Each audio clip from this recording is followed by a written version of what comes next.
Welcome, everyone. Good afternoon. My name is Catherine Pack. I'm Senior Fellow and Deputy Director with the Australia Chair here at CSIS, and I'd like to welcome you to CSIS for this discussion on how allies and partners are viewing this first month of the Trump administration. This event is being held by CSIS, the new CSIS, Geopolitics and Foreign Policy Department. The Geopolitics Department published a work before the U.S. election looking at a very similar question, and today's event is part of a series of podcasts and events and publications as our scholars look to track all of these events going forward. Over the past month since inauguration, President Trump has rolled out a series of executive orders, administration announcements, and some of these, such as the withdrawal from the Paris Agreement, were quite expected. Others, such as the apparent dismantling of U.S. aid, were going much further than many had expected. What is not surprising is that America's allies and partners around the world have been keenly watching every step of this new administration. And for this panel, we're going to focus on the Indo-Pacific and looking at our allies and partners there and asking three broad questions. First, how does the region view this Trump administration thus far? Two, what concerns might allies and partners have moving forward? And what partners might be willing to put on the table with what is essentially a very transactional U.S. administration? To help us think through some of these complex issues, I'm joined by some of my esteemed colleagues here at CSIS. We have Dr. Victor Cha. He's the President and Geopolitics and Foreign Policy Department and the Career Chair. Dr. Charles Edel is joining us virtually from Canberra, quite early, I should add. He's the Senior Advisor and Australia Chair. Gregory Poling is the Senior Fellow and Director, Southeast Asia Program and Asia Maritime Transparency Initiative. Dr. Ilaria Mazzocco is Deputy Director and Senior Fellow, Trustee Chair in Chinese Business and Economics. And Nicholas Sacchini, Vice President, Geopolitics and Foreign Policy Department and Senior Fellow, Japan Chair.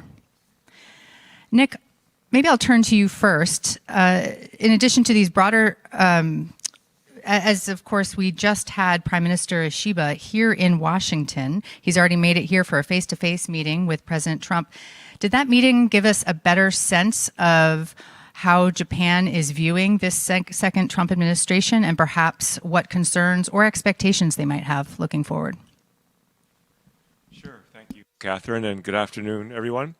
Well, I think Japan, like many allies and partners around the world, was wondering what the so-called America First foreign policy might mean for the relationship between the United States and Japan, but more broadly for U.S. strategy in Asia. But the Japanese government was able to get in early. Prime Minister Ishiba met with the president here in Washington on February 7th.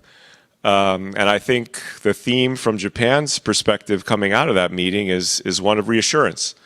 President Trump reaffirmed the U.S. commitment to defend Japan, which was extremely important given the complex and deteriorating security environment in Asia. The joint statement issued by the two leaders talked about not only bilateral defense cooperation, but continuing a pattern of cooperation with other like-minded partners in the region, Korea, Australia, the Philippines, and others. That networking dimension to strategy in Asia is really critical in Japan's foreign policy, and the second Trump administration signed on to that. And I think another prominent theme was an instinct to maintain so-called U.S. forward presence in Asia. Troop presence, of course, but more exercises with Japan and other allies. Joint activities, essentially to send deterrent signals in the region. So on the defense side, I think Japan was very reassured that there are elements of continuity in the alliance agenda. Of course, they also talked about economic affairs. The president did raise the trade surplus that Japan has with the United States, but was very confident that the two countries would address that. Prime Minister Ishiba brought some gifts, so to speak, in the form of new initiatives for foreign direct investment in the United States. And yes, since then, we've had announcements about tariff policy, and Japan is going to have to respond to that. And so there are some elements of uncertainty, perhaps, in the economic relationship. But I think fundamentally there as well, the tone was very positive, that the U.S. and Japan are going to maintain an economic partnership going forward. So coming in, some uncertainty about continuity in U.S.-Japan relations. And coming out, I think reassurance that this second Trump administration looks to Japan as a reliable ally. And I think overall it was very positive. Nick, we know from his first term that President Trump does not have the same reservations necessarily in engaging with some adversaries as maybe some of his predecessors. And is this something that might concern Japan within the context of the U.S.-Japanese alliance? Yes, thanks for that question. I think it does remain a concern for Japan. Former Prime Minister Kishida, at the outset of the Russia-Ukraine war, was very outspoken in saying that European security dynamics could have profound implications for stability in Asia. So I'm sure Japan is watching the upcoming dialogue with Russia very closely with respect to Ukraine. I think Japan also wanted to get in early to shape the way the new U.S. administration is thinking about North Korea strategy. President Trump, of course, had a few rounds of diplomacy with Kim Jong-un in his first term. That may happen again, and Japan, as an ally of the U.S., wanted to make sure that its equities were addressed and reflected.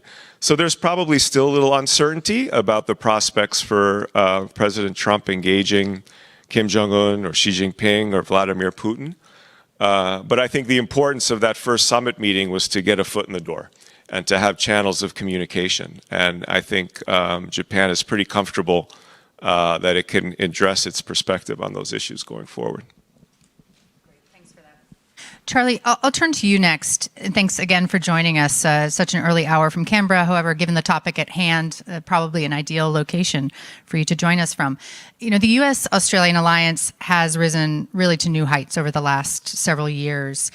We have elevation of the Quad, increased partnership and cooperation across the Pacific, and then, of course, we have AUKUS. And yet, Australia is now facing potential tariffs, simultaneously dealing with the withdrawal of much of U.S. aid and programming across the Pacific. How is Canberra viewing these developments, particularly in the context of its own upcoming elections? Thanks, Catherine, and good morning. Very early morning here from Canberra. Look, to address your question, actually, let me start with an email that I got last week.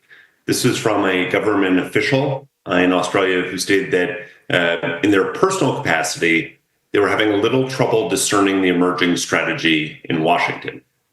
Now, that's not all that surprising, given that the Trump administration's first month in office has been a lot of sound and fury. To a certain degree, Canberra was ready for this, and they've been preparing for the possible return of Donald Trump to the White House for nearly a year. And yet, it's been really hard to prepare for the bombardment of policy pronouncements, given how high the stakes are for Australia. The initial read, at least from Canberra, is positive, as just like Nick said, they've been able to secure meetings early. Penny Wong, Australia's foreign minister, attended the inauguration and met with Marco Rubio for a Quad ministers meeting in his first official act as Secretary of State. Also, the defense minister, Richard Marles, met with Pete Hegseth, handed him a check for $500 million as an AUKUS down payment to invest in the U.S. submarine industrial base, and discuss accelerating U.S. force posture initiatives in Australia and advancing collaboration on munitions.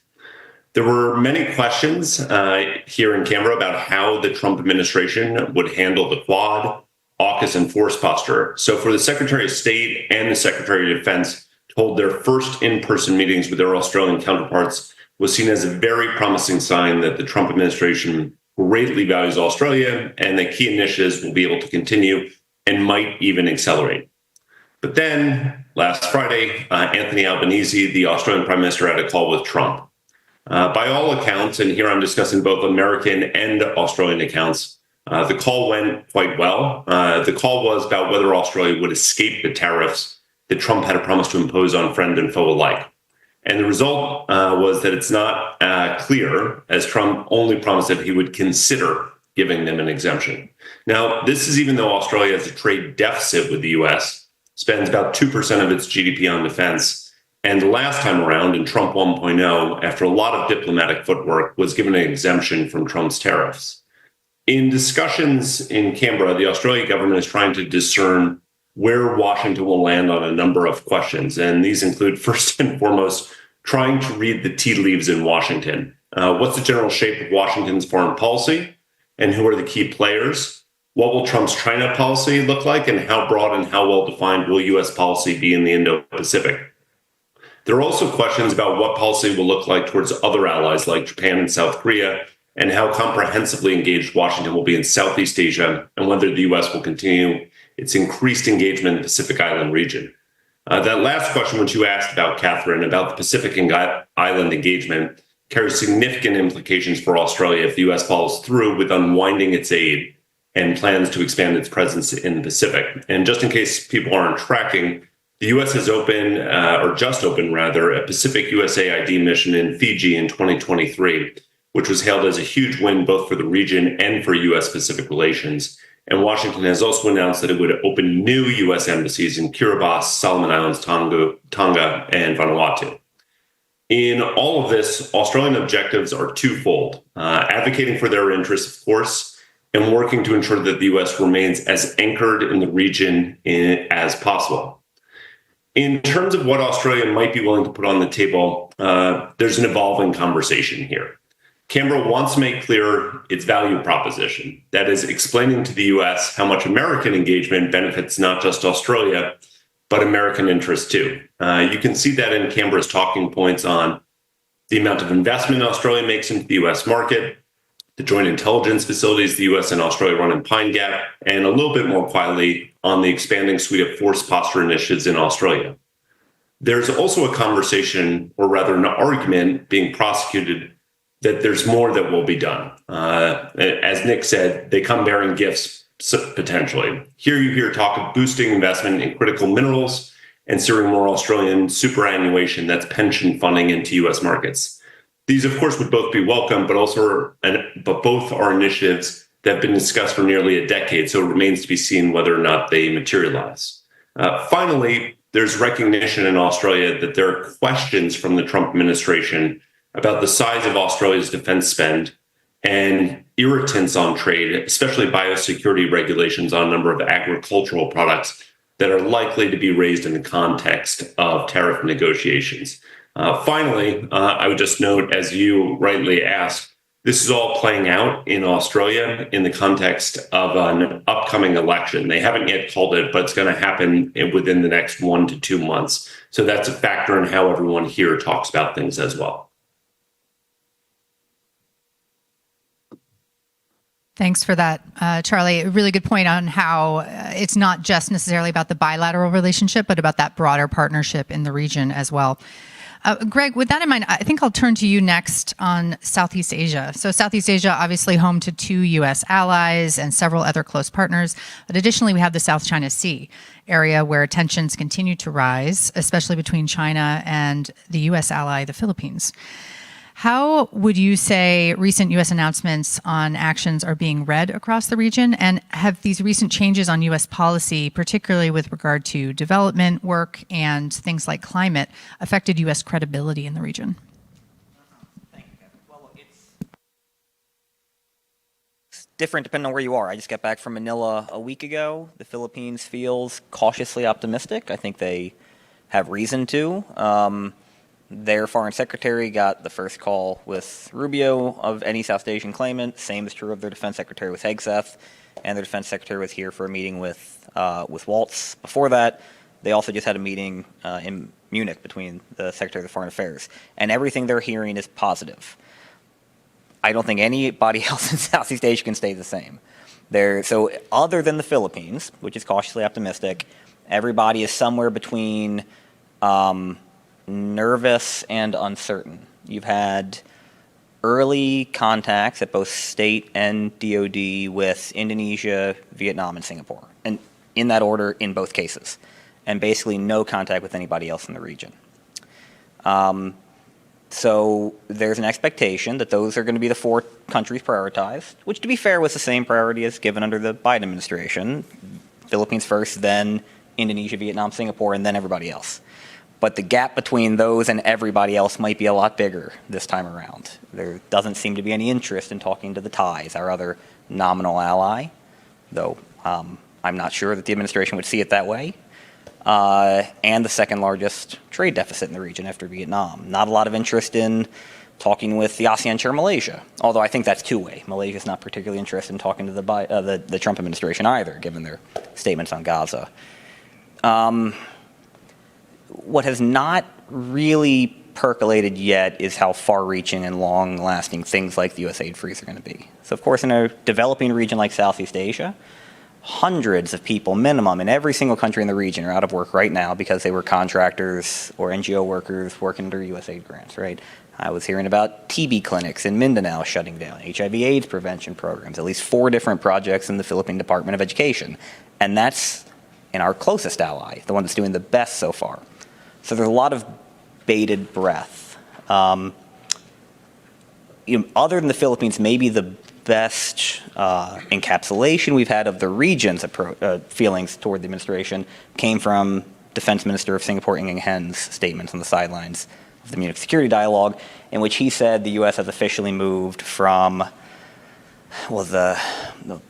think he used the term Polestar, a principled provider of security, to a destabilizer in the region, and now to a landlord seeking rent. And that landlord seeking rent is probably the way that pretty much everybody else is feeling right now. That the best they can do is negotiate down their own rates. But that this is not an administration that necessarily stands for anything that they can grab onto as a permanent anchor to their policy. Again, I think that is a little different in the Philippines. But I think for all the other 9 in Southeast Asia, there's a deep sense of the most they can do right now is negotiate down their own rates and pray for the best. It's an interesting take on the overall relationship with the region. Thank you. Ilaria, let's turn to you next. Wondering if you could give us both the view from Taiwan, which is, of course, likely watching U.S. actions extremely closely over the past month, but also your sense of the view from Beijing.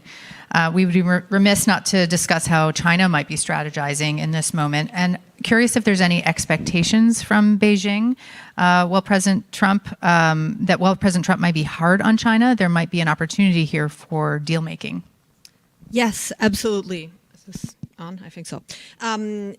Yeah, so I think Taiwan finds itself in sort of an interesting position that's not unlike that of many other partners and allies, where traditionally its relationship with the U.S. has been really determined by its geopolitical importance, and I think that's going to continue to be the case. But increasingly, it has to sort of justify the economic value that it brings to the United States, right? So it has a trade surplus with the United States. That's going to be a problem in the relationship. The defense spending is not where I think most administrations would have liked it to be, and I think that's going to be an issue that they're going to have to, probably address increasingly under the Trump administration. There's talk about potential tariffs being imposed on Taiwan. I think that's very new compared to previous administrations, and I think even compared to the previous Trump administration. Now, not saying that's necessarily likely, but it's not necessarily out of the realm of possibilities, which I think is kind of a big change. And I think already the Lai Ching-te administration is trying to sort of highlight how much foreign direct investment there is in the United States. Of course, TSMC is sort of the big talking piece in this conversation, and I think moving forward we'll probably continue hearing about that. But of course, China, in the U.S. relationship with China, despite not being a partner or ally in any way, shape, or form at this point in time, is really what matters to Taipei, and I think there we'll probably see some significant developments, as you mentioned. I think over the past month, what we've seen is that Beijing sort of waited to see what the moves would be. And after, though, the tariffs were announced, the 10% tariffs were announced, Beijing sort of revealed a whole sort of package of responses that were meant to really signal that that the Chinese leadership is ready to act on a variety of non-symmetrical fronts when it comes to trade, right? So it's able to escalate beyond trade, right? So we saw export controls, we saw U.S. companies being blacklisted, investigations were announced on Google, that sort of thing, right? And that's not necessarily, I think what that really meant to do was to signal that Beijing is able to take some pressure. And that's in response, I think, to the narrative of the past couple of years that because the Chinese economy has been weak, that, that pressure would be, very effective in getting Beijing to maybe, make some concessions or even, to achieve some sort of decoupling. And I think there's always that question mark of what the trade policy with China under a Trump administration, what its goals are. But I think, interestingly, in Beijing right now, there's a lot of hope that the end goal is some kind of deal, that there is some space for negotiation. And so therefore, they're, I think, trying to position themselves in a position where they can prove that they can negotiate from a position of power as well. Now, what that deal would consist of, and I think, we talk about a deal even in Washington, there's not a lot of clarity. And I think that's certainly something that for partners and allies in the region and beyond really matters. There's a lot of talk about potentially FDI in the United States, but there I think it would be very complicated, and ultimately what a lot of people are talking about is the EV and automotive sector, which is not a priority for the Trump administration. So I think that would be, not necessarily sort of a low likelihood, high impact kind of a scenario, but certainly an area to watch. And I think certainly one that's worth tracking, but not an easy one. And I don't think we should be expecting some kind of grand deal between Beijing and Washington in the near term. Something I'm sure all of our partners and allies, though, are watching very keenly. Lastly, Victor, I'll turn to you. So in addition to these broader questions, of course, South Korea has the additional complexity of dealing with its own political crisis in the moment. How is this affecting the way South Korea is planning to engage with the Trump administration? And if I could add one more question onto that, just given your area of expertise, North Korea. Are we looking at the potential for more symmetry between Kim and Trump? Right. Well, thank you, Catherine, for the question. So I think compared to the other countries that we've talked about, Korea is like the kid who's sitting outside this candy store with their face pressed against the window, seeing everybody else playing, but they can't play yet, right? And the reason they can't play yet is, as you mentioned in your question, there's a political crisis, a full-blown political crisis in Korea where there is an acting government, really an absence of a functioning government, certainly when it comes to foreign policy and symmetry in Washington or elsewhere. So I'll start. So on the South Korean side, the first thing I would say is, as Greg described with some of the Southeast Asian countries, there's a degree of nervousness and a degree of trepidation. Good signals by watching what happened in the Japan summit, but generally a degree of trepidation and nervousness about three issues. The first is the tariffs, of course, and whether they will also affect Korea. It sounds like they will. On the one hand, South Korea has a free trade agreement with the United States in which these sorts of issues about tariffs are supposed to be part of the chorus agreement.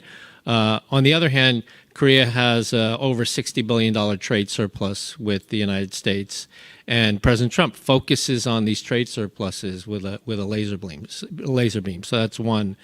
The other is the whole question of U.S. troops on the Korean Peninsula, 28,500 ground troops on the Korean Peninsula. Trump has not said anything about this just yet in his second term in office, but there's a clear record of how he feels about these ground troops in Korea. I think the way he describes it is South Korea is a rich country. They can take care of themselves. They can defend themselves. It's not just an argument he made in his first term. It's an argument he's been making going back to 1990. We actually have scraped the data and found that he's been saying this since 1990. So there's clearly concern there. And the third, as you suggested, is some sort of deal cut with North Korea that is over the heads of the South Koreans. So I think those are the three sort of things. At the same time, though, as many people have mentioned, with Trump, there's always room for a deal. There's always room for negotiation. And I think there are three potential areas of opportunity that the future South Korean government might see. One of them is on economic security. While the Trump administration may not be enamored with the work that Biden has done on EVs, I think there clearly is a throughput in terms of the focus on economic security. If you talk to Trump administration officials, even before the election from the first term, they see a lot of what the Biden administration did as originating in the Trump administration with things like the Blue Dot Network and the Clean Network and actions against BRI. The other is in terms of nuclear energy. And here I think not just only the Trump administration, but also in South Korea, the current government, even though it's an acting government, has been very focused on re-energizing the civil nuclear industry in South Korea. And even though the previous government in Korea was not in favor and actually shut down a lot of South Korea's civilian nuclear energy industry, the signs are that they, if they were to win the next government, are more open to it. And so I think that's another area. And the third is defense industrial cooperation. And I think the big headliner here is shipbuilding. Right, something that was really sort of off limits for U.S. allies and partners, and Charlie and Catherine, you can speak to this as well, given Australia's equities. You know, Trump has now put on the table as something where there could be, and there has been legislation in the Congress about this particular issue. On North Korea, let me say very quickly, I do think that there is the possibility that Trump and Kim Jong-un will re-engage, despite the failure of symmetry in the first administration. But the thing here to me that's interesting is that it could be framed in a very different way. And there seem to be signals from the administration that that is the case. In rhetoric, they still speak to CVID, complete, verifiable, and irreversible denuclearization. But in practice, I think that the terms of re-engagement may be completely different. They could be focused really on an America First strategy as it applies to North Korea, which is to neutralize the nuclear weapons threat and the ICBM threat. Those are sort of the main concerns. It can also be framed in the context of Ukraine, in the sense that Trump may want to engage with the North Koreans not on getting rid of all of their nuclear weapons, but really on getting North Korea to stop sending troops to Ukraine, to Russia to fight for Russia and Ukraine, and to stop the munitions transfers. And then third is in the context of the Nobel Peace Prize. The Washington Post did an interview with what could possibly be the president of the next Korean government, who said very openly that he would want to work with Trump to re-engage North Korea so that the South Koreans can nominate Trump for the Nobel Peace Prize. Right? So it could be a very different context in which this re-engagement would take place. Finally, let me say, in terms of cards on the table, like Nick mentioned with Japan, investment. Right? I think Ishiba promised, $1 trillion or something along those lines. And so I think that's a card certainly the Koreans have played in the past with Trump and will try to play again in terms of big billions of dollars in investments, mostly in red states, in the semiconductor industry, in EV batteries, and in other areas.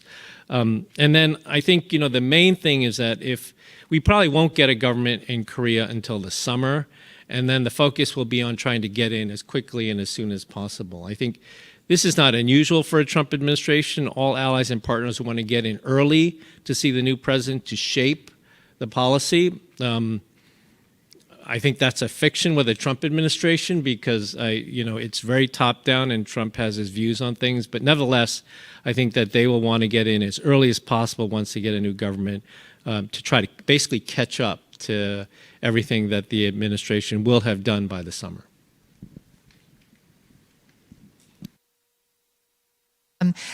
Given our limited time, I'd like to go right out to the audience if we have any questions. Let's have this gentleman here. Any other questions? We could take two maybe at a time. Let's take your question, sir, and then your question, and then we'll turn back to the panel. Do we have a microphone?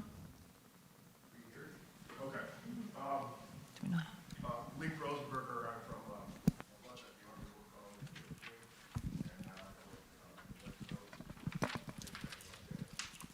and one of the things that struck me,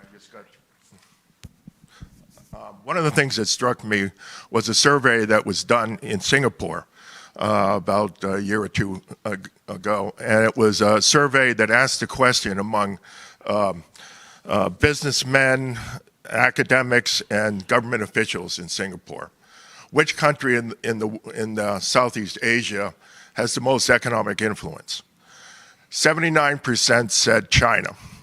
Only 10% said the United States, despite the fact we actually do more foreign direct investment than China does in the region. But when it comes to trade, there's an economic interdependence with these countries. They provide a lot of the intermediate components that end up being exported by China as the final assembly point. And as far as I'm concerned, both the Biden administration and the Trump administration are using a trade war against China, and I think it's turning off. My sense is, be interested in your take, this kind of economic coercion, and going back to the Cold War days, that the supply chain has to change. They have to depend on the United States and not China. And I'm sensing a lot of pushback, not only from Southeast Asia, but I've never seen the International Monetary Fund so critical of the Biden administration. And I'll leave it up to you guys to talk about what's going to help or not help when it comes to the Trump team. Thank you. Thank you. And can we get the microphone over here as well?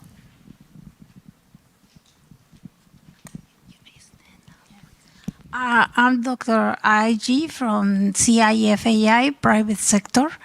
I have this question. What is the current approach of the countries in the Indo-Pacific, including Japan, Australia, etc., in regard to helping Ukraine to defend against the Russia's war? Because apparently there were talks about creating an alliance, but I would like to know from the experts what is the current status on that. Okay, thank you. Great questions. So economic coercion methodology from Biden and Trump, how is that viewed in the region? And current approach by Indo-Pacific partners and allies with regard to Ukraine. Nick, maybe I could turn to you first. Any thoughts? Sure. Well, with respect to Ukraine, as I mentioned at the outset, Japan was very outspoken together with the other members of the G7 in expressing support for Ukraine, mainly because Asia is a region where acts of coercion are very prevalent, as something Japan and other countries face on a daily basis. And the outcome of that conflict could have serious implications for security dynamics in Asia as a whole. So I think Japan as an Asian nation, being so outspoken at the outset of the war, said a lot about how the war is a global problem.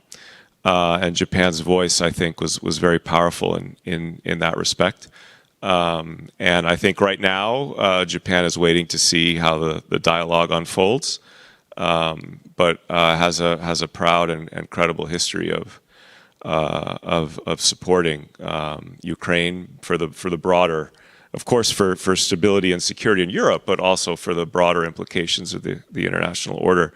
With respect to influence in Southeast Asia, I would just say broadly that Japan has a long history of diplomatic engagement with the region, and also a lot of quiet but effective official development assistance and economic support. So Japan could be very effective in maintaining that kind of positive dynamic in terms of providing stability and a foundation for future economic prosperity in the region. Of course, there's no substitute for U.S. engagement. I'll let my colleagues talk about that in more detail. But I think if we enter an environment where the U.S. is less engaged on that front in Southeast Asia, Japan can step in and maintain that robust rapport with our Southeast Asian partners.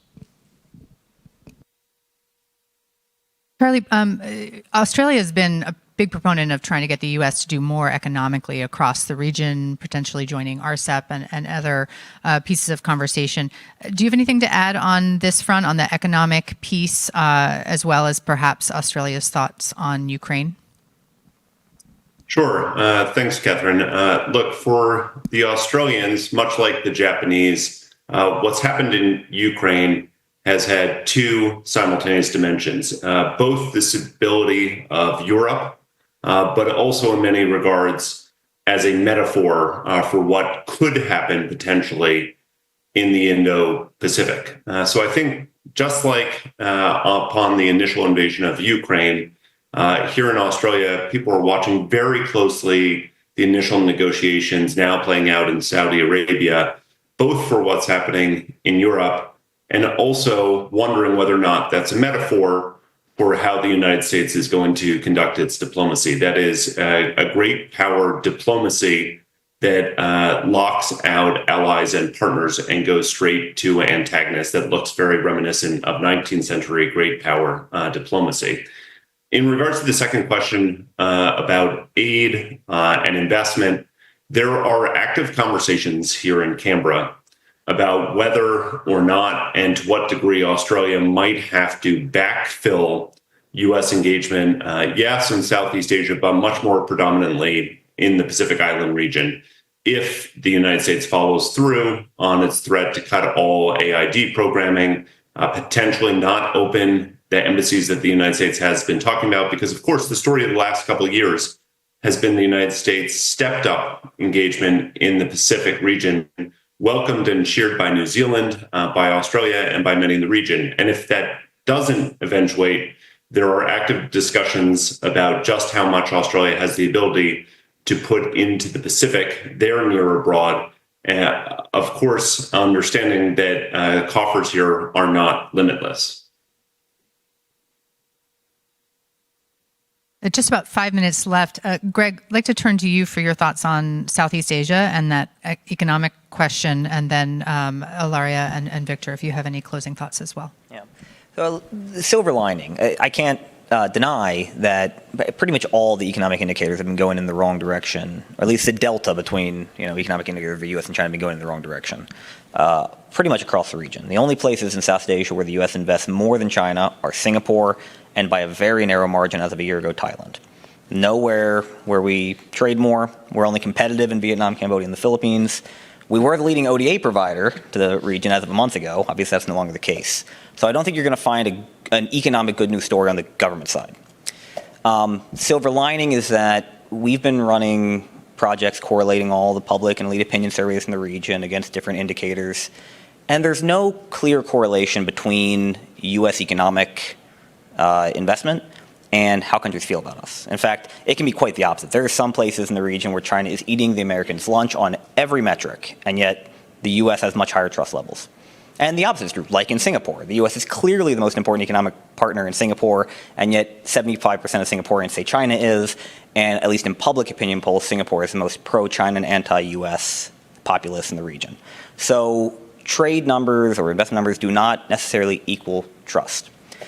But it is also undeniable that there is a narrative that has even at times been, I think, outsized with the reality that the U.S. has completely absconded from economics in the region. Partially that is our lack of trade policy, refusal to ratify TPP, failure of Pillar 1 of IPEF, et cetera, et cetera. But partially it's just that we don't get credit for what private American companies do. And so the other silver lining is I guarantee that over the next 4 years, U.S. companies will invest more and more in Southeast Asia, particularly in Indonesia, the Philippines, and Vietnam. I also highly doubt that will result in better numbers for the U.S.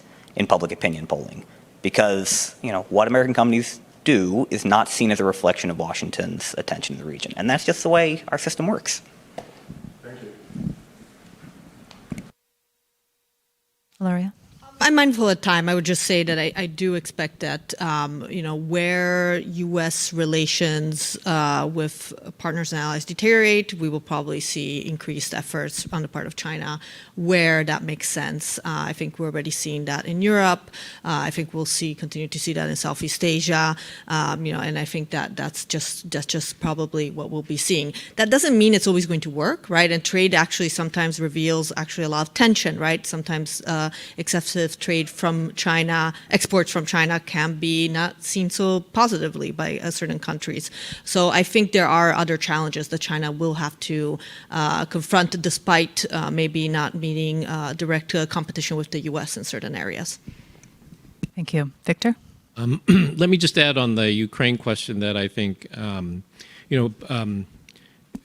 both Korea and Japan were two of the Northeast Asian countries that really provided a lot of support to Ukraine during the war, both humanitarian assistance, economic support, and then Korea was also providing military support indirectly by providing munitions to the U.S. Army and to Poland and others. So they were quite involved, and they were also very much participants in the NATO AP4 or IP4 summit meetings, where Australia, New Zealand, Japan, and Korea were invited for the first time to be members of the NATO summit leaders meeting.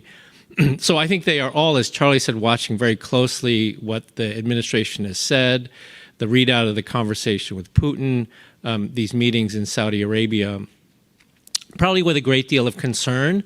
But at the same time, all of these countries, I think, and I'll just speak in the case of South Korea, I think that they are also very adaptable. And maybe adaptable in ways that we are not particularly comfortable with, but at the same time, if some sort of settlement means that they can begin to start investing in the rebuilding of Ukraine, I think many Korean companies would be standing at the doorstep ready to do that. At the same time, though, if a settlement also means more of a normalization of economic relations with Russia, I think that there are many companies and actors that in Korea and East Asia that are willing to do that as well. So it's not entirely a rosy picture at all. But I guess the main message there is that these companies, these countries, these leaders, they will adapt to the situation, for better or for worse, and try to seek out what the new equilibrium is. Thank you so much. Well, that's time for this first panel. Could you please join me in a round of applause for our panelists?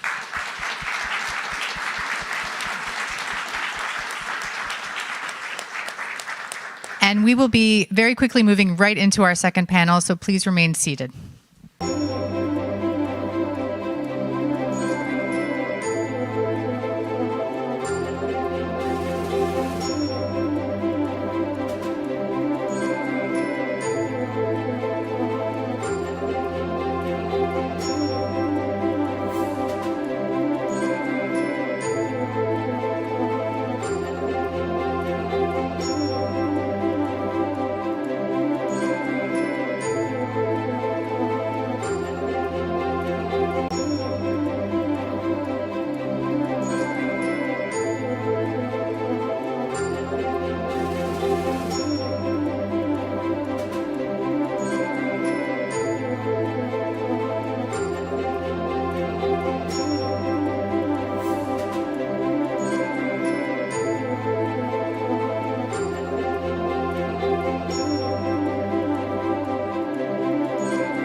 Moving away from Asia, moving a bit closer to home to the Americas, Europe, and Africa.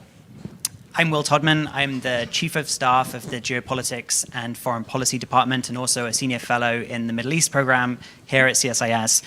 And I'm really delighted to be joined by 4 of my colleagues from across the Geopolitics department for this discussion. Firstly, we have Max Bergman, who is director of the Europe, Eurasia, and Russia program, and also director of the Stewart Center. Dr. Maria Snegovaya is senior fellow for Russia and Eurasia in the same program, in Europe, Russia and Eurasia program. Christopher Hernandez-Roy is deputy director and senior fellow of the Americas program. And Mvemba Pezo Dizolele is the director and senior fellow of the Africa program. And my guess is that we might not have so much of a positive discussion hearing from some of the US partners and allies in Europe and the Americas at least.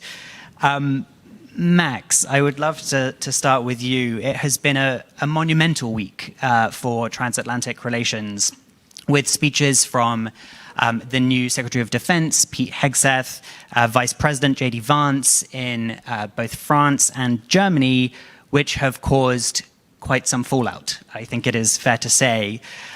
You put out a piece on Friday, on Valentine's Day, about coming collisions in transatlantic relations. Are those collisions here, and does Europe realize that they're here?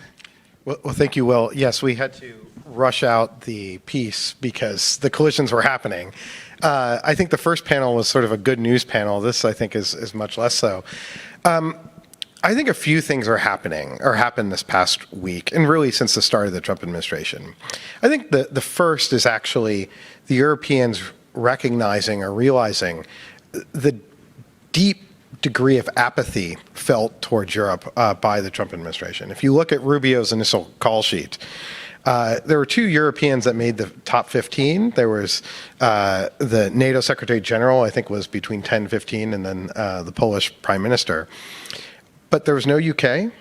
We have a special relationship, apparently, with the United Kingdom. There was no France. There was no Germany. There was no European Union. And so sort of the sense of they don't care that much about us. And then you, as you noted with the visits that occurred, you had Hegseth, I think in some ways saying something that the Europeans felt was going to come at some point, where the United States said, you know what, we don't really want to take care of European security anymore. It's up to you.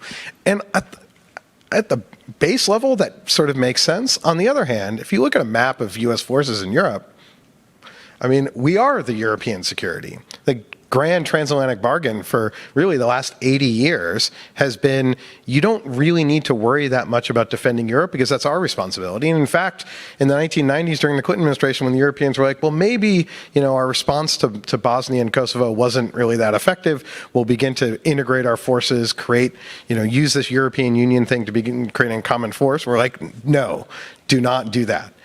And so you have a situation where now suddenly the Europeans are realizing that they're utterly dependent on the United States, in part because we've insisted on being so. It's not just that European defense spending isn't enough, and it's not, but it's also how they're structured. So that's a huge crisis because you have Russia rearming, the threat from Russia. Now you have Ukraine. I'll leave Maria to talk about the, I think, even worse news about Ukraine, but that may be stuck with Europeans having the bill. But then you had J.D. Vance. I think not normally, you know, when we have splits in perspective, because there is, I think, a real difference now between the Trump administration, how they see the world, and how most European countries see the world. We try to minimize those differences in a diplomatic way. But what J.D. Vance did was shine a huge spotlight on our political differences between how a Trump administration sees the world and the Europeans by highlighting European tech regulations, by essentially calling on German parties to work with the far-right AfD, which is very verboten in Germany, and also doing so a week before Germans go to the polls, in the sense of sort of outrage that the Americans are going and interfering directly into European politics. I mean, imagine if a German chancellor had come a week before an election and said, don't anyone vote Republican, vote Democratic. I mean, the reaction would be understandably, you know, outrage. So that has led to this sense of divorce, as a senior European diplomat described it to me, that we're going through this divorce. And I hope it's not the case. I hope that's not actually happening, and that maybe it's just a trial separation. But I do think that what we're going to see is a degree of clashes and collisions on everything from on security, on Ukraine, where the Europeans are now feeling left out, but they're going to be stuck with the bill, on tech policy because they want to regulate social media companies, and we obviously, as a now government, do not want that to happen. On climate, where the Europeans are going to barrel ahead, not just because it's in their political interest, because it's in their they have to economically, because it's their only way of reducing their really high energy costs.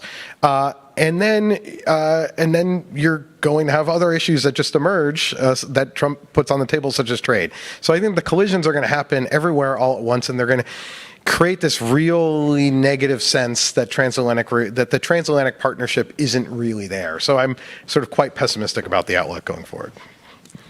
What does this divorce or time apart mean for NATO? I mean, we saw NATO expand under President Biden. What do prospects look like for NATO under the Trump administration? I think this is the question that Europeans are struggling with, because the United States is so core to NATO that if you reduce U.S. forces or pull the U.S. significantly back, there is no Europe in NATO. It's made up of a whole bunch of countries where NATO basically pretends that Europe doesn't exist, because the NATO-EU relationship is incredibly strained. And that's how we've wanted it. So I think the challenge is, how do you build a European pillar of NATO where Europeans can come to their own defense and act more as Europeans to defend themselves, is the question of the moment. And what are the capability gaps that, the United States pulls back? Can Europeans even get from one place to another without U.S. airlift? Can Europeans do intel targeting? They have F-35s, but can they actually know what to shoot at? So there's all these sort of foundational questions from a NATO perspective are being asked. But maybe one just quickly optimistic thing is that the U.S.-EU economic relationship is actually one of the most important in the history of the world that we don't think about at all, because it's just sort of something that happens, right? And I do think that you can sort of start to mess with it. There will be real blowback here for U.S. companies that depend on doing business. The European market is as big as the United States and China. It's 450 or 500 million people if you include the UK. So it's really huge. And if there's going to be a real decoupling, that's going to have huge negative implications for U.S. companies, particularly in the tech sector, that I think hopefully serves as some sort of constraint on things sort of getting out of control. And we never know, Trump ordered the removal of U.S. forces out of Germany during his first term. It didn't happen. But maybe we have a more sort of phased withdrawal that isn't quite as significant, as cutting as I think many are fearing now. Thanks so much. So moving then, Maria, to you to talk about Russia and Ukraine. And this is somewhat unfair given that this has been happening today. We saw a 4.5-hour meeting today between Secretary of State Marco Rubio, the National Security Advisor, and their Russian counterparts in Riyadh. Ukraine was not the only item discussed, but was on the list. And from what I saw, they talked about ending the war in Ukraine, removing restrictions on their respective embassies between the US and Russia, and also exploring new partnerships in geopolitics and business between the US and Russia. So can you catch us up to speed? Where are things with these talks about Ukraine specifically? Mm-hmm. So I probably will not exaggerate by saying that Russia-Ukraine analysts had more turbulence last week than many of our esteemed colleagues at the panel. So clearly, President Trump repeatedly campaigned on the issue of ending the war in Ukraine. He is very much rushed right now to deliver on these questions and issues. But the main puzzle remains as to how successful he's going to be. I'll start by highlighting the positions of the participants and then summing up where we're going to be more likely to find ourselves. Just as you flagged, certainly everything is in flux, but the new developments this week is that we consistently have seen leaks on the side of the Russian diplomats about the actual willingness to talk and negotiate. That is new development, and it is sort of incongruent with the situation on the ground, where unfortunately for Ukraine, the Kremlin keeps pushing pushing forward, solving fairly successful its manpower issues, and adjusting socially and economically to the war. Having said that, indeed, there are signs that there is more willingness on the Kremlin side to at least discuss the possibility of negotiating, and at the same time as the discussions are going, we also had the U.S. intel leak that there's actually no willingness on the Kremlin side to make the concessions. But the Kremlin clearly, as you flagged, through the meeting in Saudi Arabia already got at least one major issue. The diplomatic isolation seems to be ending somewhat, and the Kremlin is a somewhat equal partner at the negotiating table with the United States. Definitely a big win for them, something that Putin cares a lot. Now, President Trump on his side is very much interested, seemingly, to achieve some of the peace deal in Ukraine, but it remains unclear to what extent the negotiation actually are likely to succeed. It seems that his approach, Trump's approach, is to proceed through a series of bilateral meetings where the U.S. probably serves as sort of an arbiter between different opposing sides. Based on the Saudi meetings, as you said, one major achievement is trying to end the diplomatic isolation of Russia, perhaps eliminate some of the obstacles, quoting Russia's Foreign Minister Sergei Lavrov, that were put by Biden administration to that made it difficult for diplomats to work. At the same time, both sides also agreed to eliminate irritants in bilateral relations between the two countries and create separate teams of negotiation on Ukraine. For Ukraine, last week did not bring a lot of good news. First of all, the very fact that Ukraine was absent from Saudi Arabia talks is concerning. In addition, we had this questionable suggestion made by the Trump administration that would allow U.S. to gain control basically over 50% of the revenues from the extraction of its resources, $500 billion of critical minerals that Zelensky said is not really serving Ukraine's security interest, and frankly is more similar to what defeating sides are usually required to pay rather than a point on the table. There's also the problem that the administration seems to be rushing a lot this situation, where Ukraine does not really have an advantage on the battlefield. Ukraine has a lot of manpower issues, and the lack of another USAID military package certainly does not reinforce its position. Altogether, if we're looking at what would successful peace talks presume? It's probably includes some sort of freezing along the current front line, and even some polls in Ukraine show that there will be some willingness on the side of the population to accept at least temporary ceasefire, potentially. But at the same time, the issue always is security guarantees, and it's very unclear what those are going to look like. The Saudi Arabia talks did not necessarily shed a lot of light on this situation. The European troops would have to be on the ground, but more recently we've got the news that the British military, for example, does not have enough resources without the US support to sustain credible commitment and provide those peacekeepers. There's also talk about lifting sanctions against Russia, but that again probably not what Ukraine would be willing to accept. Altogether, a lot of puzzling news. The situation is in development, but it is not very clear how Trump administration is likely to be successful to bring together Russian and Ukrainian sides. Thank you. And if President Trump is not able to do that, what does it look like if these talks fail? If indeed the U.S. intelligence leaks in particular are correct and they're congruent with what we see on the ground, that Russia is really not that willing to negotiate or at least abandon some of its maximalist positions on Ukraine, we're likely to find ourselves in a very similar situation as before, again, without Ukraine having a lot of advantages on the battlefield. And in that situation, I think the Trump administration will be faced with the issue of indeed supporting Ukraine militarily, providing another aid package. Again, this depends on how shrewdly the Kremlin is able to manipulate the perceptions as to why the peace talks failed.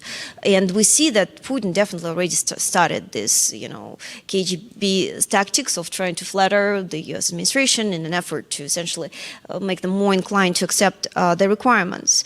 I will say that Trump administration, unlike Biden administration, actually finds itself in more beneficial position to potentially enforce Russia sanctions just because they are less constrained by the climate agenda. They can potentially produce more oil domestically, negotiate with Saudi Arabia, and try to make sure there is push down on the oil prices, which will be problematic for Russia because oil revenues remain the main source of the revenues for Russian budget. So potentially there are ways to push, to exercise the push on the Kremlin. But of course, the main question remains as to how willing the Trump administration will be to do that. Thank you so much. And I think it's, with my Middle East hat on, it's interesting that Saudi Arabia has chosen to host these talks. Saudi Arabia has been negotiating and mediating between different partners, particularly in Africa, for a long time. But I think this is the most prominent international mediation so far. And certainly the Gulf states are really trying to make sure that they are key partners to the Trump administration. I will just jump in to say that they are seen as more neutral side by the Trump administration. And Saudi actually wanted Ukraine to be part of the talks, but it was actually a decision by Russia and the US not to have Ukraine invited. Thank you. So with everything that we've just discussed about Russia, Ukraine, and Europe, somehow the talk about the Trump administration's tariffs on Canada and Mexico feel like a lifetime ago. I think it was actually just a couple of weeks ago, and this conversation is going to come back up very soon because it was just a 30-day waiver on the tariffs, and that will set to expire early next month. So, Chris, are we seeing a kind of divorce or a kind of breakup like Max described between Europe and America? What is the Trump administration trying to achieve by imposing these tariffs on both Canada and Mexico? Thanks, Will. It's interesting. I've used the exact same sort of imagery with Canada in terms of there being a schism in the marriage, but I think for both partners, they're committed to the marriage, even though it's going to go through a rough patch right now. One of the things I want to start off by saying is, of course, Canada is in the unenviable position of being the first in a series of countries that have been either threatened with annexation, threatened to be purchased, or some part of their country threatened to be taken back. So that, negotiating from that kind of a standpoint is very difficult. And Canada also finds itself in a similar situation to Korea, as Victor was saying, in the sense that, for different reasons, of course, but Canada has a lame duck government, a prime minister who said he would step down as soon as a new liberal leader is chosen on March 9th, I think, 8th or 9th. And so the conversation, and a leader who this administration has shown considerable contempt for. And so the engagement with Washington, the slack has really been picked up by the country's premiers, or the equivalent of Canada's governors, particularly by the Premier of Ontario, Doug Ford. So to answer your question really quickly before I sort of go into maybe the particulars of each one, the Trump administration wants a few things from both of these countries. The first thing, of course, is to secure the border. To secure, to prevent illegal migration, to prevent the flow of drugs across the border. The second thing he wants to do, to some extent, is to create some confusion and uncertainty in the business community so that there could be companies that move either from Mexico or from Canada back to the United States, or countries that are thinking about investing in one of those three countries have an incentive to invest in the United States rather than Canada or Mexico. The third thing is he definitely wants to have a renegotiation of the USMCA, the US-Canada-Mexico Free Trade Agreement, which he renegotiated in 2018. Because there are some specific irritants in the trading relationship that were never resolved. And of course, as has already been mentioned on this and the previous panel, the question of the U.S. trade deficit. There's a large one with Mexico. There's a slightly smaller one with Canada, but they're both fairly large trade deficits.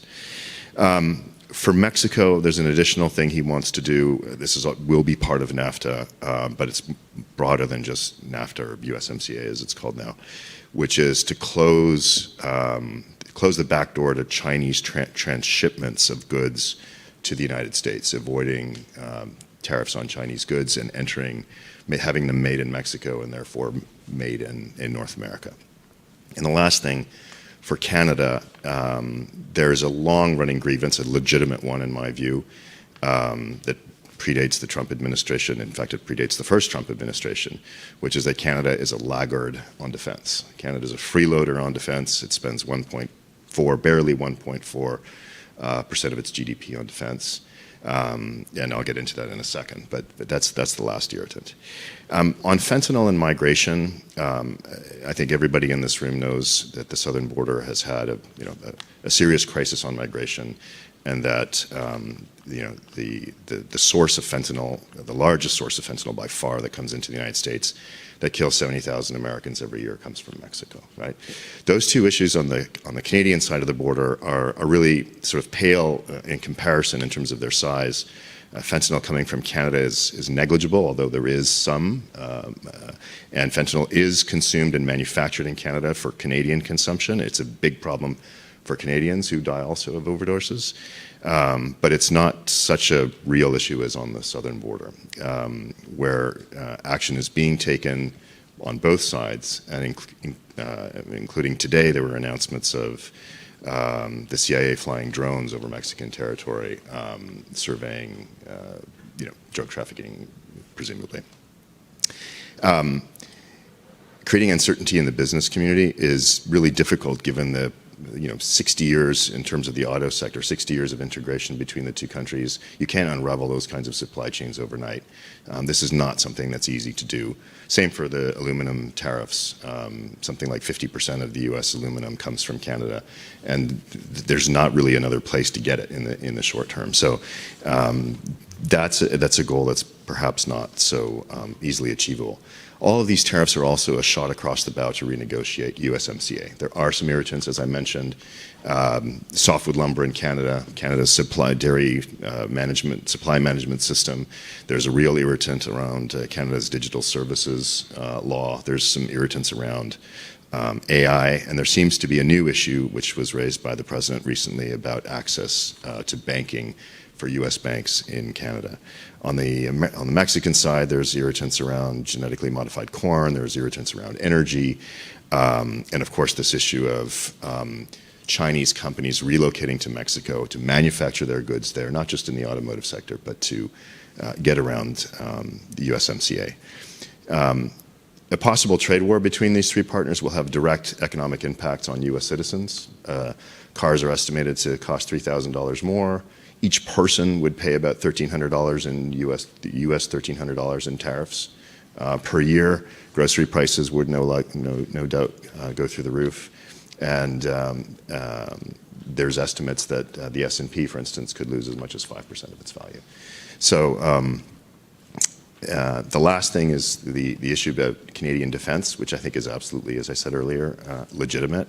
Canada can barely manage to station a battalion in the Baltic states. It has an obsolete museum-quality submarine fleet. And one of my pet peeves is why Canada was never even considering joining AUKUS, at least Pillar 2. But the question of submarines is an important one, and Canada needs to buy submarines to defend the Arctic. So this is an issue, a pressure point, which could result in some real positive movement and some change in Canada. So I'd like to ask a bit more about that and ask sort of what you see Canada and Mexico as putting on the table here. Initially, we saw a flurry of phone calls between the Prime Minister of Canada, the President of Mexico, and of course President Trump, which resulted in this 30-day waiver of the tariffs. What more are they likely to bring to the table, and can they, than they already have done? Yeah, and I think you have to think about the tariffs in at least two different dimensions. There's tariffs that are targeted to get non-tariff results. So this is the border, this is fentanyl, and maybe other issues in the future. And then there's the tariffs that are directly related to trade issues, right? On the border, both governments, ironically, agreed on the same number of personnel to station along the border to reinforce the border. President Sheinbaum said she would send 10,000 Guardia Nacional, National Guard. They're more of a police force to secure the border. Prime Minister Trudeau said he would send 10,000 personnel. We don't exactly know what that means, whether they're all police or some combination of police and civilians. the Canadians put some money towards developing technologies to have better surveillance and aircraft. They decided to name a border czar or a fentanyl czar, which is a former RCMP commissioner. And a new thing that was not announced at the very beginning, they announced additional funds, I think it was $200 million, for improving intelligence gathering on transnational criminal organizations that operate along the U.S.-Canada border. The Mexicans, the formal announcement was the 10,000 National Guard troops.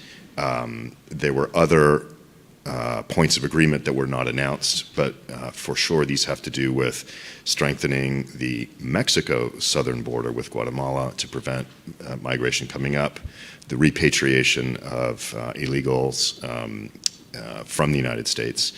And actually there was a surprise in that relationship, in that negotiation too, and this was announced, that the Trump administration apparently agreed to negotiate the question of arms trafficking, which is a major source of the violence in Mexico and the reason the cartels are so powerful there.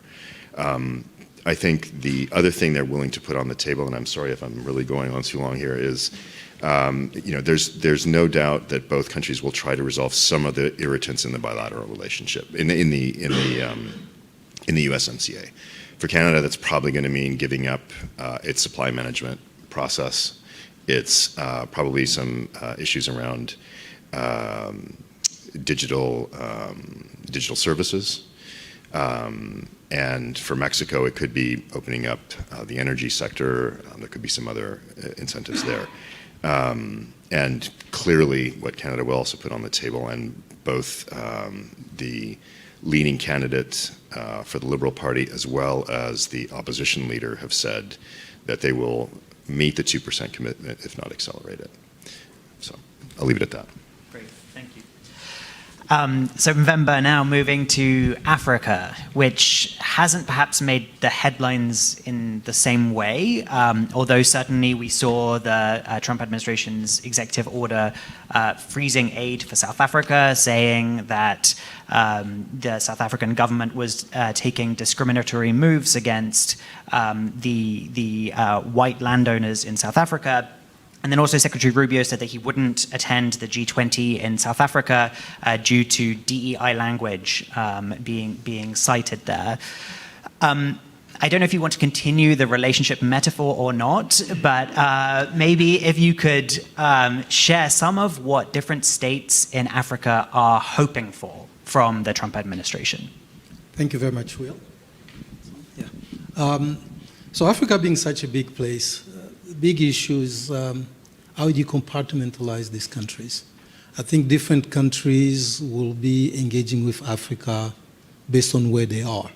So African countries and their populations, not just the government, will be looking at the Trump administration that hopefully will meet them where they are. So for that, I looked at a handful of countries, Kenya, Morocco, and Angola, just as a sample. Kenya has a good standing on the international stage, on the world stage, being engaged economically. They're one of the strong economies, at least on the eastern side of the continent. They recently achieved major NATO non-ally status. They engage in Somalia in various places. They also, because they have a strong economy, they have things to trade with the United States. You know, they trade with the EU, flowers, produce of all types. That will most likely continue. They are engaged in Haiti, way far from the borders of Kenya, but they are in Haiti. This is a very important part for the United States. Morocco is another country where Morocco has been a steady partner of the United States for years. Strong trading relations, strong security arrangement with Morocco, another major non-NATO ally of the United States. Just to give you an example, in the case of Morocco, what Moroccans are very proud to say that they were the first country to recognize the United States when the United States was first created. So it's something they remind everybody who goes to Morocco who has any tie with the United States. But they're also very influential on the security front, even when it comes to relationship between Israel and other African countries. They've always had a strong tie to Israel, even the protection of Jewish communities there. So they stand in good stead there. But if you look at U.S. cooperation, one of the largest U.S. exercise that take place in Africa is called the African Lion. And African Lion has been going on in Morocco for 20 years. All other partners who are seeking to strengthen the ties with the United States find themselves there, including NATO allies. And then you have countries like Angola that have eked out a space for themselves. The Lobito Corridor is one that comes to mind. Angola was squarely in the communist camp during the Cold War, really fighting on two different sides from the United States. But gradually, over 30 years, a rapprochement happened, and that's where President Biden visited, the only place that he visited. And this parlay into the needs for critical minerals that we call them today. And Angola, being located where it is, has a lot to offer because it will be kind of the link between Zambia and DRC, who have a lot of this material that the U.S. seek. But also the U.S. seeking this in an effort to counteract China. So this is where countries like DRC, Zimbabwe, Equatorial Guinea, and others also get to play, bringing to the table the minerals. How do they engage with the United States will depend on what kind of offers they can put to the table, what they can. It won't be easy because I suspect that the Trump administration really will want to weaken China's grip on these countries. I don't think it's going to be easy because China is invested a lot. In many ways, we can say they have a stronger grip than anybody in those spaces. However, be that as it may, that will be one of the leverage that these countries will have. The other set of countries will be like Equatorial Guinea, Gabon, Somalia, Djibouti, that either have a very strategic position in certain places. The Red Sea comes to mind with Djibouti, with all the bases that are there, but also the contingencies, security contingencies that the world faces with Houthis in the Bab el-Mandab and the Red Sea area. So this country will try to leverage whatever they have in that space. In terms of what would they hope? I think they also hope that the U.S. will not have a long laundry list of priorities that the African countries are not interested in. Culture wars is one of those things. The U.S. sometimes behaves like the UN, where they're doing everything. They take the entire mandate from women empowerment to election to saving the forest and so on. And most African countries have a handful of priorities, and they just hope that the U.S. will be there to meet them. The country that I think we need to be watching, of course, is South Africa. South Africa is a flag bearer for many, many things in Africa. One, economic development is the most functional economy on the continent, in spite of all the problems that the country faces today. It's also the most vocal country that has embraced non-alignment, the BRICS. They will be hosting G20. So if the relationship with the United States will hinge on a punitive approach, we're going to suspend aid because you took Israel to ICJ. We're going not to show up at your G20 bash because you have DEI or other issues. I think that sends the wrong message, and this is something the other African countries will be looking to see where the U.S. stands. If the U.S. can bully South Africa this way, then what happens to me as Malawi? What happens to me as any other country in that way? So in terms of messaging, this can be more problematic for the U.S., particularly if the United States is determined to oppose China in some of these spaces, and will not be the way to go. Then the last, a country that is unique in many ways, it's Rwanda. Rwanda is not a strong economy, but very strong security capabilities. So they've managed to position themselves as a security exporter. They bring security to Cabo Delgado and surrounding areas in Mozambique, where the U.S. and allies are very keen on stemming the influence of al-Shabaab and Islamist insurgency there. They do the same in the Central African Republic, where they help support the protection of the president, where they are part of the UN, but also with bilateral arrangements. The other group, or the other country that didn't CR, it's Russia, with the Wagner affiliate, Africa Corps, and so on. So Rwanda being on the ground serves as the eyes of the allies in monitoring what the Russians do. That's a tremendous leverage that they have vis-à-vis the U.S., in spite of everything they may be doing in the Great Lakes region, in Congo. It makes it very difficult for the U.S. to take clear positions. And Mvemba, you mentioned both China and Russia several times there. How does the freeze on U.S. foreign assistance across the world, but how does that in Africa affect great power competition at the moment? It's a bit early to say, I think, because I think programs are shutting down, but they're still ongoing in some of them. I think the impact on African countries cannot be understated. A lot of countries depend, the entire public health sector depends on what the U.S. does. Even South Africa with PEPFAR, that's a U.S. flagship program. So if the U.S. were to suspend that, we're talking about millions of people being affected.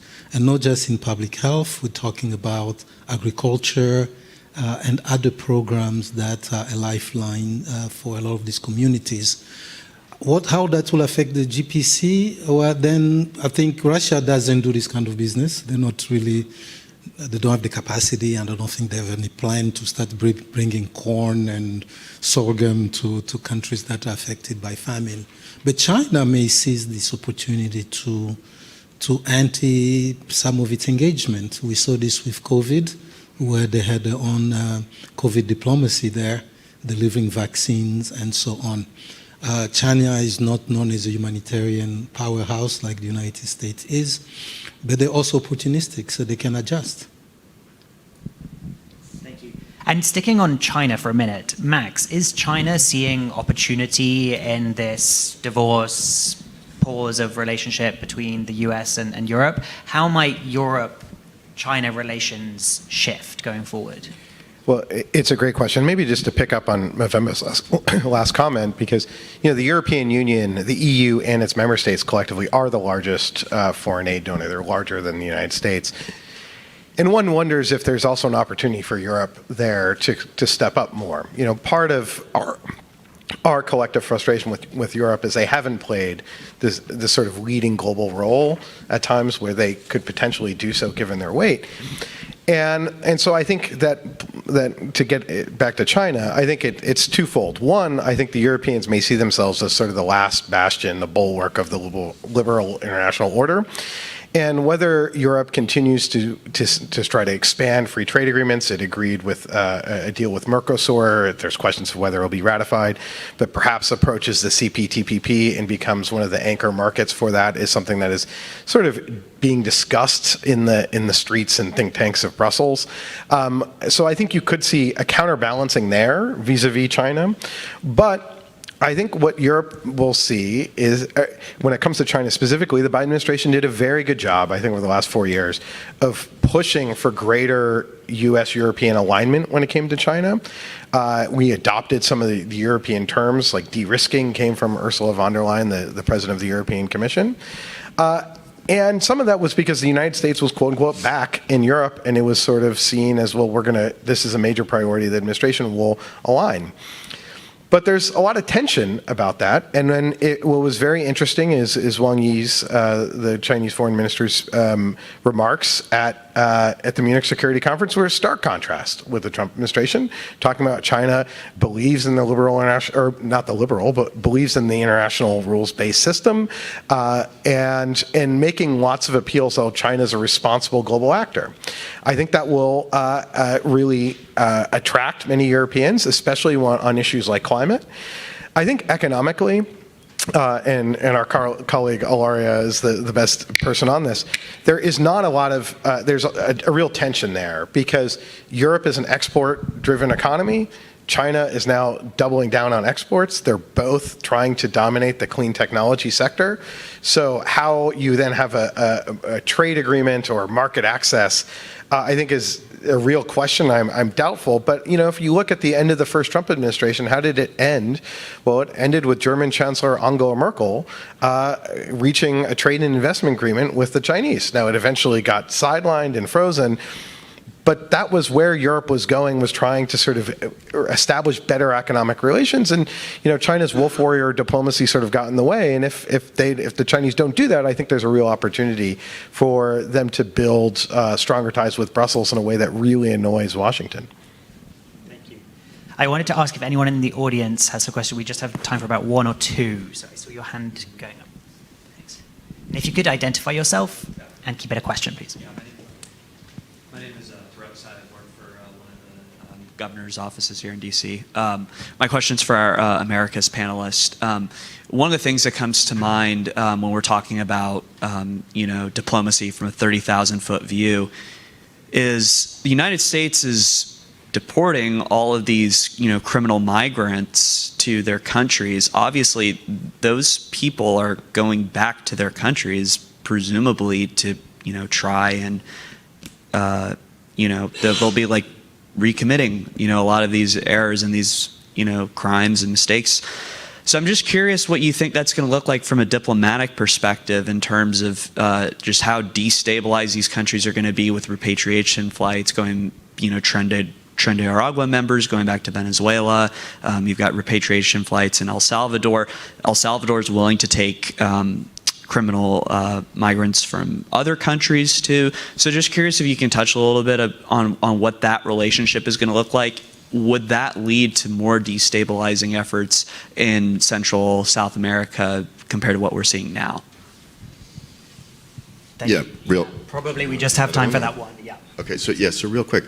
I think the first thing that needs to be said is that the majority of the people that are being deported are criminal in the sense that they violated U.S. laws when they entered the United States, but they're not criminals for the majority, apart from the case you mentioned, the Trinidad and others, who have committed crimes in the United States, like theft or... That's what I was... Right. So these countries are net exporters of migrants because they don't have the conditions in their own countries to give sufficient employment and opportunities for their own population. So bringing a whole bunch of people back will make that situation worse.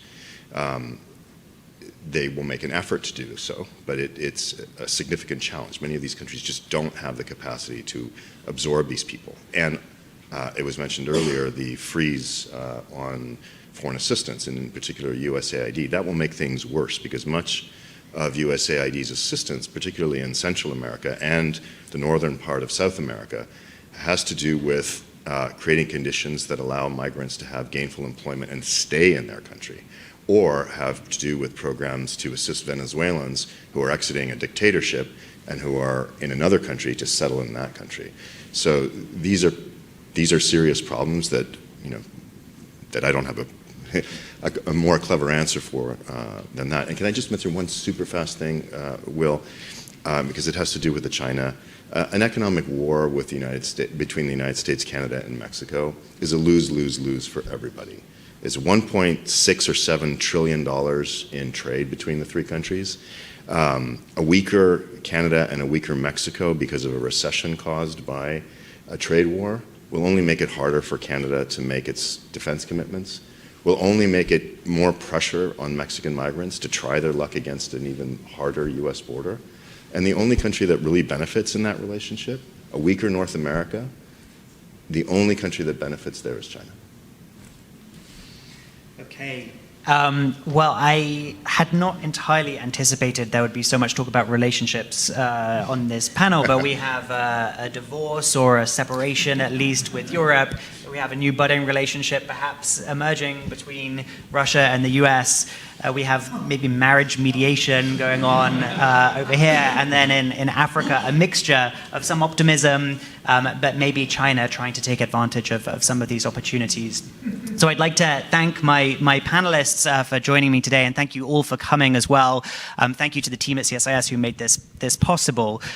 Please do follow the work of the CSIS Geopolitics and Foreign Policy Department on our website. You can sign up for our newsletters on social media. There is so much still to discuss, and we hope that you will turn to us as we look forward to an attempt to work out what all of this means for geopolitics going forward. Thank you.